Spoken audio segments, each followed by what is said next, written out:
ఎవ్వరూ ఊహించని మెజారిటీతో టీఆర్ఎస్ పార్టీ మరోసారి తెలంగాణలో అధికారాన్ని చేజిక్కించుకుంది. ఇప్పుడు తెలంగాణ రాజకీయాల్లో ఆసక్తికర పరిణామాలు చోటు చేసుకుంటున్నాయి. మిగతా పార్టీ నేతలు తెరాస పార్టీలోకి క్యూ కడుతున్నారు. 2014 తరువాత తెలంగాణలో టీడీపీ పార్టీ ఎలా ఖాళీ అయిపోయిందో అందరూ చూశారు.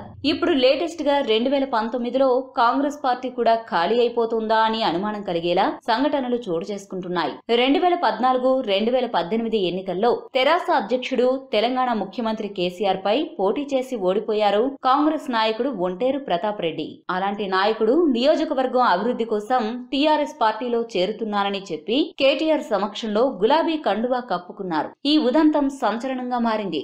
మరోవైపు ఇంకో ఆసక్తికర వార్త సామాజిక మాధ్యమాల్లో వైరల్ గా మారింది. కేసీఆర్ అంటే రేవంత్ రెడ్డి ఏ రేంజ్ లో విరుచుకుపడతాడో అందరికీ తెలుసు. అలాంటి రేవంత్ రెడ్డి 2018 ఎన్నికల్లో ఘోరంగా ఓటమి పాలయ్యాడు. రేవంత్ రెడ్డి ఓటమి తర్వాత ప్రస్తుతం చాలా స్తబ్దుగా ఉన్నాడు. అలాంటి రేవంత్ రెడ్డికి కేసీఆర్ బంపర్ ఆఫర్ ఇచ్చాడనే వార్తలు వినిపిస్తున్నాయి.